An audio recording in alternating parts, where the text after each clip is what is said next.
God bless. Good morning. Happy Saturday. It is time to get to work.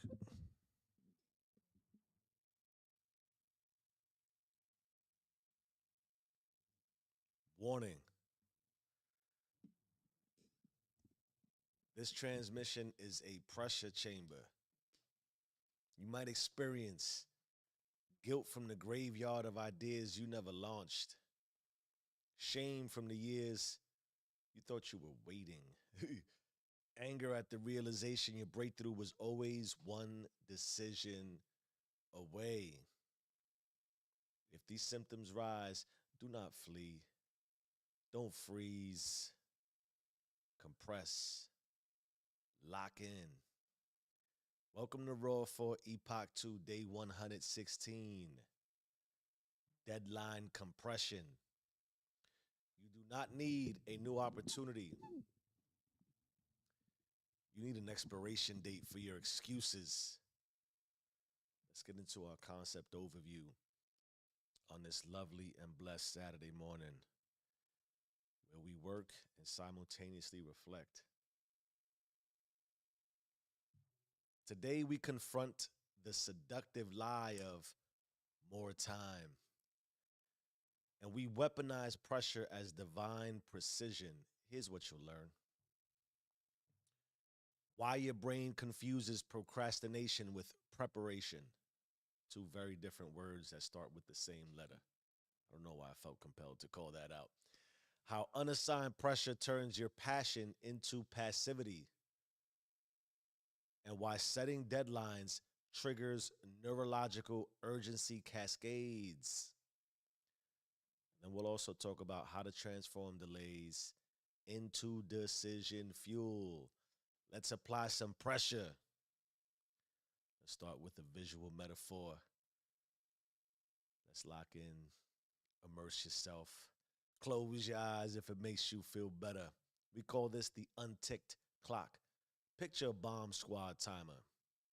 The red digital numbers are frozen at zeros. Everyone is waiting, sweating and perspiring, but the countdown never begins. You think you're safe, but the real danger isn't the bomb going off. It's never activating the wire that could disarm it. Deadlines don't explode you, they expose you. And most people never see what they're made of because they never push the button. Let's get into my personal perspective. I like this one. This is near and dear to me, as they all are. The really real and raw of who I am. I can't lie to you. I'm both the king of procrastination and the overlord of obsession. I'm the dude who could easily scroll all day, delay all month, and ignore the call until I commit. Because when I'm in, it's always been this way, the addictive nature in me, I cannot stop, which is also clearly the dangerous part, as evidenced by my professional drinking days. It's not that I can't perform, it's that I wait for a feeling to force the performance. But the biggest shift as I evolved came when I finally saw procrastination not as laziness, but as unassigned pressure. Let me run it back for you to the earlier cliche Jeff days. I was looking to level up, so I was studying for a certification. I needed it. I knew what it was going to do. I had to go get it. And I had a friend, a colleague, good dude, did all the pre-work, 4 years of school, 1 year of preparing. And those 5 years turned into 5 more years that passed. And in that time, the school, the preparation, the 5 additional years, he never took the test, never tried to get to the certification. He said he was waiting to feel ready. 10 years later, still waiting. I'm like, yo, that cannot be me. So I did the opposite. I scheduled the test first. Then I studied. I also failed it 4 times. But eventually I passed. Otherwise, it wouldn't be a story worth telling. Took 130 days because the pressure kept me in the room. That rewired everything. So for everything I do, I assign pressure on purpose. I don't wake up at 3 because I'm disciplined. I wake up because I give myself the option not to. That's pressure. I don't go live because I'm ready. I go live because I scheduled the drop. I said I would go do it. That's pressure. And I learned this. You don't get pressure just to succeed. You get it to confront the quit. Because pressure reveals the quit in you. I know you're too strong. You don't quit. It pulls the coward out of the shadows and then it says, now move. That is the gift of the deadline. It's not about launching the thing, it's about launching you. If you like that dude, 10 years have passed, or 10 years will pass because you're always waiting to feel ready. And when you keep waiting to feel ready, you'll never get there. And one day you wake up and realize you didn't die because you failed. You died because you never declared the start. We're going to get into the black book and talk about neurological truths. Let's check the chat on a Saturday, 4:10 a.m. I man, I try to meditate on this a lot too. The relative to past, present, future. A lot of times we project out into the future. We can see what it is we're looking to do. We can anticipate all of the benefits. It's natural, but we never kick it off. At least in physical reality, we feel it. That's a way to sort of persist and proceed in a direction. We see it, we visualize it, we even plan for it. But the deadline, I had a mentor that was great. We would always get together on projects. And the first thing we would do is like, yo, what's our timeline? What's our deadlines? Arbitrary. They can move.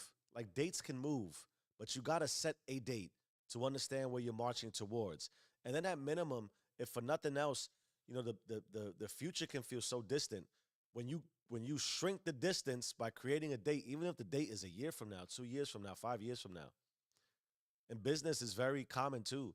You have 12, 36, and 60-month projections. You don't go into business like, hey, what are we doing today operationally and strategically, tactically, and all those things. You can't, you got to have a plan. You got to project out. Business is forecast. They forecast budget wise, operationally, from a capital perspective. What are they investing in? They understand where they're moving and what they're marching towards. And they have to have dates. And yes, again, I think it's important to emphasize they can be arbitrary in the sense that you a lot of times, what are you looking towards physically, psychologically, emotionally, for your life, relationally? Some things take a lot more time than you want to appreciate. But at least if you have a date, you can see and start to scale. All right, where am I at from a progression perspective? But there's progress in that you make no progress when you have a goal or you have an aspiration and you have a dream with no date. That's how that dude wound up 10 years, like 10 years. Imagine going to school for 4 years. You got a degree in a specific area, specific field. At that time, it was related to networking because I'm in the IT space. If that wasn't clear by now, so you go to school for 4 years, you get the degree, you take a year to study for this certification. It's a big certification, and then you postpone it another 5 years. Naturally, in that time, you're also regressing. We talk about this regularly.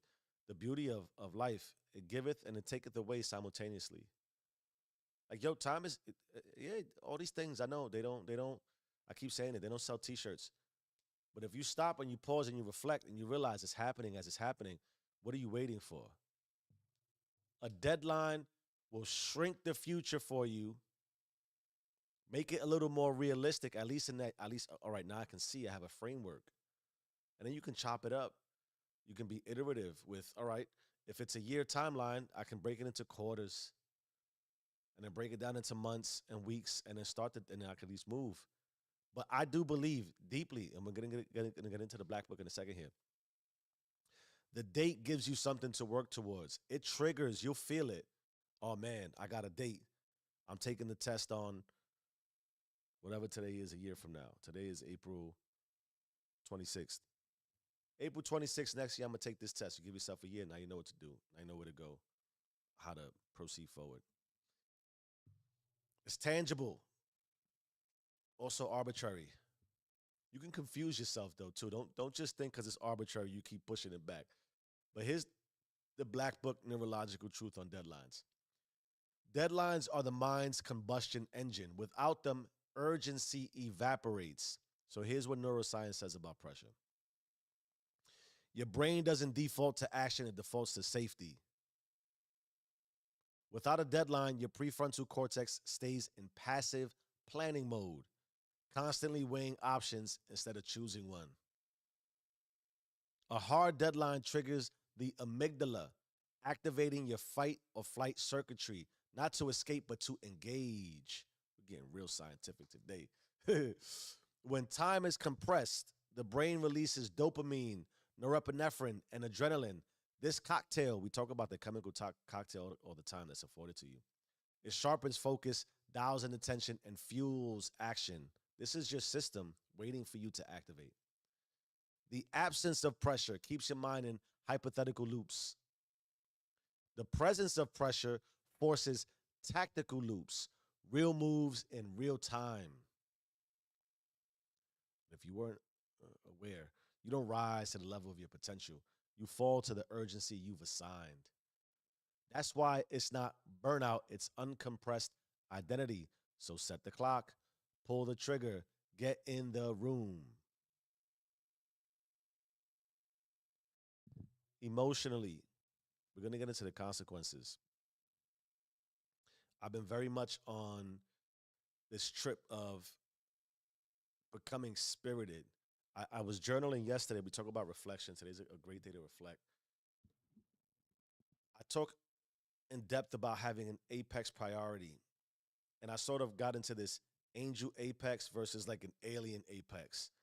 The relatability and the logic sort of being around, we're driven towards an apex anyway. There's just a truth around when you're singularly focused. I don't know if I said this and I just journaled it, so I'm feeling like I'm having deja vu or I'm repeating myself, but being singularly driven versus having the idea of oneness. Singular allows for a lot of ones to be all encompassing. Whereas when you start getting into zeros and ones on 1, 2, 3, as far as trying to focus on where you're at, you're limited by the fact that one is only one of one. Singular broadens. I'm singularly driven towards an apex of God. That's my root. So when I'm singularly driven, it's the finite towards the infinite. There is no limit in a singular direction. I can have an all-encompassing move towards I accept all and I embrace all because I'm open to all. Oh, my screen just went out. And I'm recording. In that way, being singularly apex driven and spirited. Spirited. I don't want to lose my point and digress from where I was trying to go. When I talked about what happens with the neuroscience, we all know I'm not a neuroscientist. I don't have a degree there or a certification, but I've done a lot of research in that space because I do think, all right, you may not want to be driven towards God or in the way that I am and spirit in the way that I am. But this chemical cocktail that starts to release all this adrenaline and dopamine and this the prefrontal cortex we talk about, that's the emotional sort of ability to reason. We have the mammalian, the reptilian, the brain and how it functions, the fight or flight. All these things are conducive to positive energy forward when used properly. When you have an alien apex and you're hopping around and you're not singular, you take on too many things. That's why we also talk about uh, regularly one priority at a time. We opt in. When you're opted in towards one singular direction, one rooted direction, one angel apex, if you would, and you know where you want to go, when you set a deadline, you get spirited. That's really the easiest way I could sum it up as far as, well, why don't I feel like it today? You don't feel like it today because you lack spirit. Why do you lack spirit? Because you lack direction. Why do you lack direction? You probably know where you want to go, but you haven't set a deadline. So, in that way, as we talked about, if you don't feel pressure, if you've alleviated yourself of pressure, you've defaulted into the brain and the spirit's desire to also sort of be complacent and comfortable. We all want to get to a place of where there's less static. We want to create a level of safety for ourselves that alleviates some of the pressure because pressure hurts. But in that same way, we talk about how often you can create a pressure filled life that becomes very safe for you if you're constantly activated and spirited towards your apex, your root, your dream, your desire. And it doesn't have to be outrageous and lavish. The desire of just constantly having frictionless relationships that offer you remembrance and presence constantly. The people you share life with, you're creating as every time you open your mouth, every time you dream a dream, think a thought, and move forward in a direction, you're creating. And creation also without deadlines, without apex goals, without being spirited, is just a lot of nothingness. Yeah, you're moving. Yeah, things are happening. Yeah, things are popping off. You got a lot of things certainly to be proud of, and the life is more abundant than we like to pause and reflect and give ourselves credit for regularly. But eliminating the pressure of growth, that's stagnation and stasis, or complacency, or comfort. It is likely a not a compressed spirit, but certainly a limited one. That is the full acceptance of the finite. You're not singularly driven. You're not apex driven. You're not rooted in a really broad, infinite type of scope for your life. And so, then we start to assign ourselves labels. We're lazy. Some of us accept that. Some of us look at ourselves like, yo, I know I'm lazy. Okay, if you want to stay that way, that's fine. There should be nothing you complain about. But if you're having some frustration and some friction, that's more pressure than you realize. Comfort creates pressure in that you alleviate the dominion over your life. That's what we all want. We want dominion. We want dominion more than we want to say out loud. Here's the consequences of inaction. If you don't assign pressure, you confuse delay with strategy. You'll call indecision alignment. You'll build routines around avoidance, not advancement. You'll get used to watching others move and call it research. You'll stack excuses. Watch cliche Jeff and call it self-care. I threw that last little line in there. Here's the worst of all. You'll live a life of almosts. Almost launched, almost started, almost remembered, but never sealed. Those are the consequences. We're going to talk about how to take ownership. But before we do, we're going to check the chat. Reflect on that. How many almosts have you had in your life? And I'm sure, I just get the sense that a lot of us can relate to the almost of we started something, we got some gains, maybe we even set a deadline, but we weren't quite where we thought we would be with the deadline. We got some friction, some pressure. We might have failed in a way and then became a failure because we sealed that portion of it. We got stuck in the pain of, oh, I remember that time. That's how we also rest on past success. Some of us are talking about out loud. Oh, I remember how many decades ago when I did this. That person is so dead and so long gone. And then you're repeating it in almost life.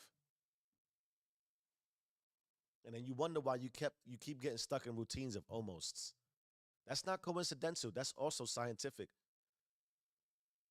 That's why I thought today was super powerful around the neurological process and the acceptance of consciousness. There's no coincidences. You don't have to accept that you're a creator, but you create it anyway. Where are you at that almost got you there? You might just need a deadline. The pressure, the pressure is supportive. Let's talk about how to take ownership. Assign one deadline today. Pick one action you've been waiting to start. Set a deadline. Put it in writing. Give it a date. No vibe check. Just a time stamp. The second thing you want to do is reverse engineer the sprint. I love to reverse engineer everything. Break the goal into three moves. The start, like who opens the sprint, you come out the box. The middle, you know that's the hardest place to keep your stamina, but that's what keeps you in motion. And then the finish. What marks it complete? We talk about the fact that, and I've talked about the fact that some of the dates can be arbitrary. But what I find a lot of times is, oh, you know where you want to go, or you know what you want to do. It could be as broad or as narrow as you like. I want to start a business. I want to fix my body. I want to enhance a relationship. All these things. Pick a go and a go. But complete clarity on what is the completion. So we talk about, and you can get wrapped up in this. There's no end to my growth, but there's milestones. Otherwise, you drive yourself mad and you never actually come to a completion or anything. And if you're never really completing anything and you never have at least closure on a loop, then how do you know you're making progress? Measurable. We talk about at nauseum how data driven we are. We gotta have a clear understanding of where the finish line is. So when I don't like to do things like a weight loss journey. When I was where I was at what 230. When I got down to 170, 169, I didn't set 169 as a goal, but that number is important. I reflected like, okay, here's the completion of this journey. Now I sort of want to build back up. Now I'm on a journey towards 200 pounds. I hydrate up to 189. So why is that important? There's deadlines and like by this date, and there's a deadline of, okay, I'm trying to reach this target. The target at least gives you an opportunity to reflect and say, here's where I came from. So you know what started the sprint, what keeps you in motion is the goal to get to the end. And then you have to know this is where it's completed. It doesn't mean I get to 200, is there another goal? It could be a maintenance goal. That's harder than you realize. So I don't want us to also get fractured in maintenance. Sometimes you reach the top of the mountain. That might be the mountain you want to go to. Staying there is hard. Right? There's this analogy. They talk about the wolf climbing the hill is hungrier than the wolf at the top of the hill. That's difficult too. When you complete something, how do you stay hungry? How do you stay motivated? What compels you? You're still moving. So the ability to sustain when you complete something, when you get the business, when you get the body, when you get the relationship, when you get the seat at the table, like now you're at the table, now you walked into a different room. We talk regularly about the process restarts. You probably got to kick off a new sprint, but you know, all right, you complete. It gives you an exhale, but you don't want to stop. Don't stop there. But at least it's a marker. All right, I got here. Now what that also does is psychologically, neurologically, consciously, spiritually, I completed this. I can leverage that now. Why? For the next goal, for the next thing I want to complete. You're going to take a lot of the concepts and the principles. The reality, too, when you talk about singularly driven, having a career in one singular space, the information technology field. There's information technology for security, for just straight network infrastructure is a big word, for communications, for SaaS, for cloud. There's many different ways. It's all singularly driven to technology. I can get a certification in any one of those fields. So you're going to put 20, 30, 40 years into a career. How do we scale in title? How do we scale in authority? How do we scale in our ability to own spaces? Well, I got to finish here. I got to finish this role. I'm an individual contributor. Then I'm a supervisor. We talk about the 4 R's in the Do You rules. The runner, responder, route setter, root source. I went off tangential there, but I think it's important. The finish. Break it into three moves: start, middle, finish. The sprint, what keeps you flowing, and then what marks it complete. The third thing we want to do is increase pressure on purpose. Mm, I think this is important. Set one painful consequence for missing it. Announce it publicly or to someone who will hold you to it. If there's no pressure, there's no progress. We're going to get into our daily phone tap, our audit, remix, re record. I waver between the power of how to hold yourself accountable. You want to leverage your circle. You want to have, I think if you're going to announce it publicly or to someone who will hold you to it, I think you want to, the someone, I believe deeply in order to progress really in life, you got to have sort of three levels as you elevate, especially as you get a little bit older and wiser. This helps keep you balanced. So let's say you're here. There's somebody who is at your level. There's always somebody who's at your level. Don't be naive and ignorant and arrogant, right? So that person at your level is a competitor. You want to have somebody who is in your field of space, on your frequency, on your vibe, that is a competitor. It's healthy. It shows you, yo, I'm hungry. There's somebody just as hungry as me. Then you want to have a mentor, preferably someone older and wiser who has been through what you've been through that you can look up to, right? So if you're here and you have a competitor that's keeping you inspired and you think about that person that helped make you froth at the mouth and you hyped, I can't let that person win. That's good. That's healthy. You want that. Your mentor is the one that you can look up and stretches the ceiling for you. Oh, I see how that person flows. I see how they move. I see what they've done. And then they help you avoid landmines. You don't want to step into landmines and blow up on your way to the top. That happens. So your mentor keeps you there. Then you have a mentee, someone who's hopefully younger, who is as ambitious as you, just a little wet behind the ears and doesn't know much. But the power of what that does is you have somebody who's at your level learning with you. They keep you inspired and motivated. You have someone who knows more than you, so they're teaching you. That keeps you inspired and motivated. And then you have someone who's quote unquote beneath you, someone who's learning that you can teach to. And that keeps you strategically and tactically, mentally, constantly in a flow state of, all right, I got somebody to keep me honest, that's keeping me inspired. I got somebody that can teach me. I got somebody I can teach. And in that way, it's a cyclical nature of it keeps you sharp.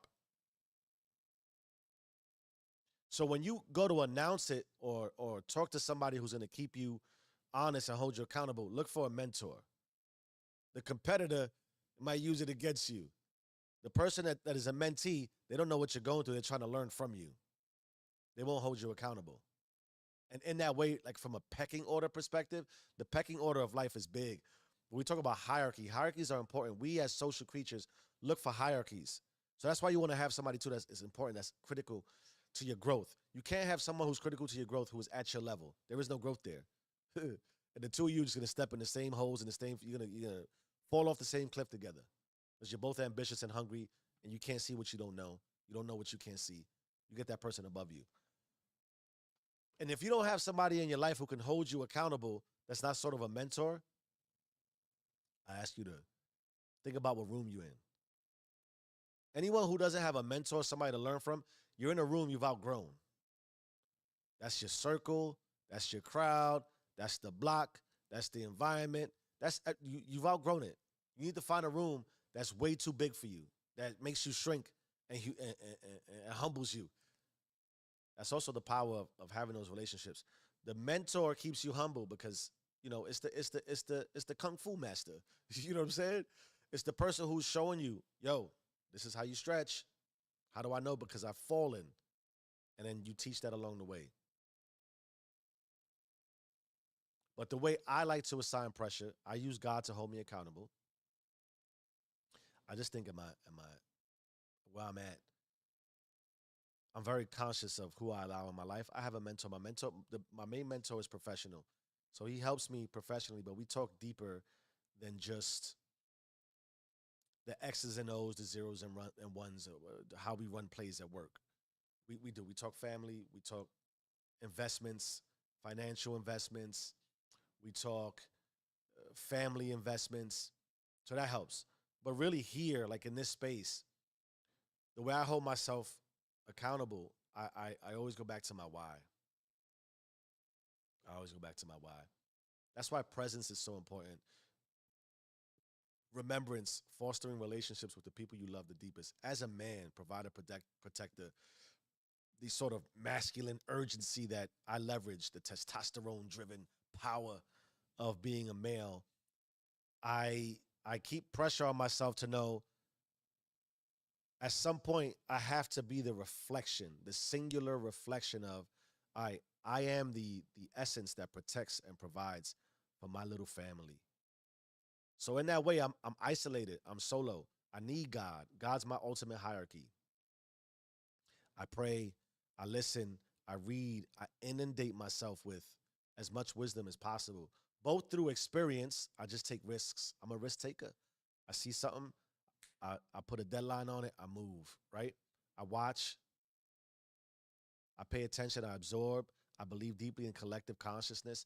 I pay attention to the signs that are around me. I need that.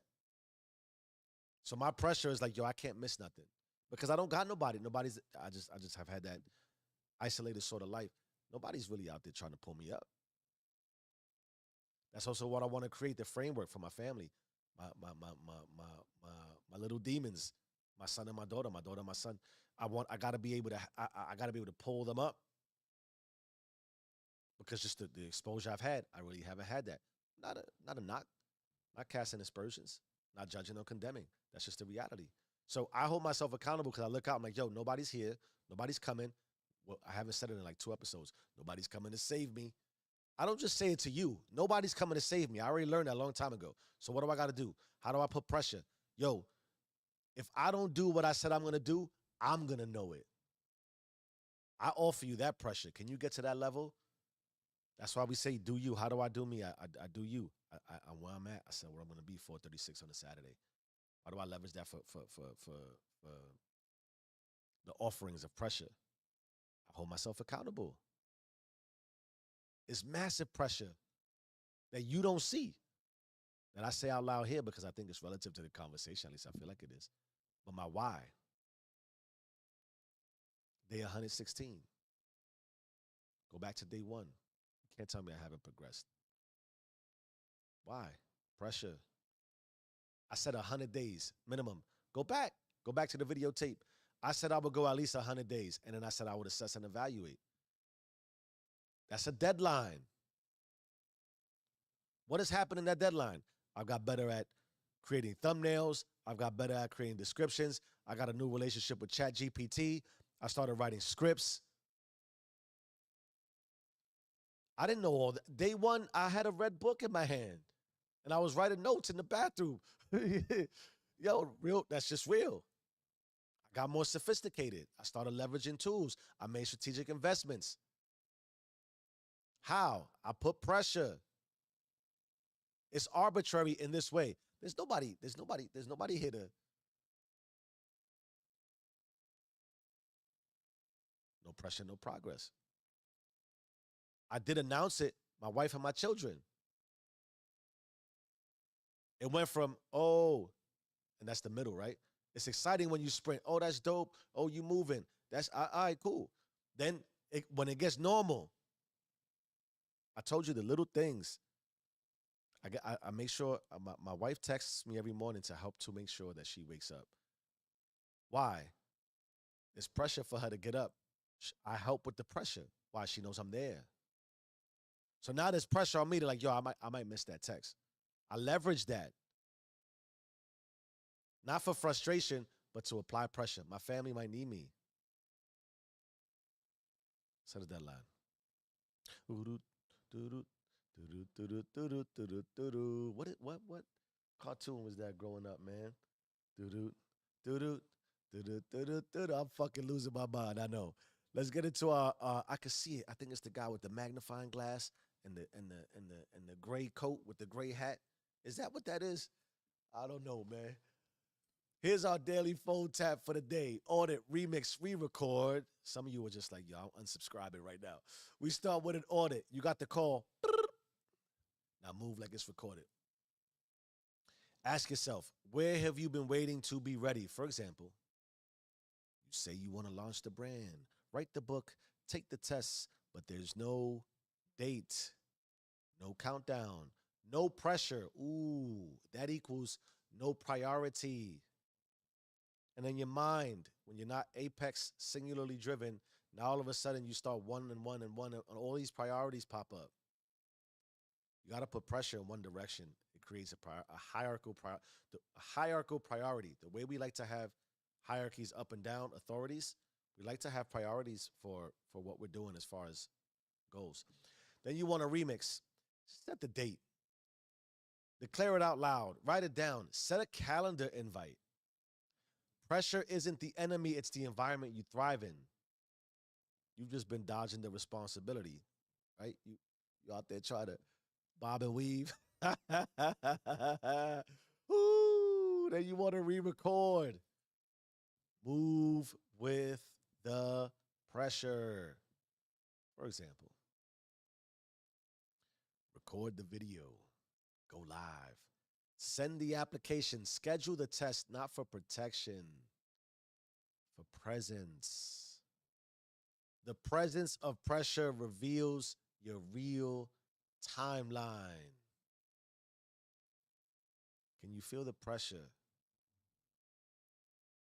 I hope you feel the pressure. What are you doing on Saturday? You sleeping in again? You had a long week? Need a little coddling in a baby bottle? You don't need more minutes, you need more meaning. You don't need more time, you need more tension. You don't need more planning, you need more pressure. Pressure is not panic, it is the portal. It compresses creation into reality and it brings God, root, source, creator, architect to the surface. You've been asking for a sign, but the deadline was the sign. The clock is not your enemy, it is your confirmation. The world does not move for those who wait, it moves for those who schedule what they said they were sent for. So stop leaking life into open timelines. Set the date, feel the heat, baby. Then finish like it's already recorded. You don't join the movement, you remember you were built for it. Own the system or get erased by the deadline of life. You either run the system or the system runs you. My deadline is daily. I'll be here tomorrow, same war, same roots, same seal. Change your mind, change your life. I am who I say I am. Do you and stay rich.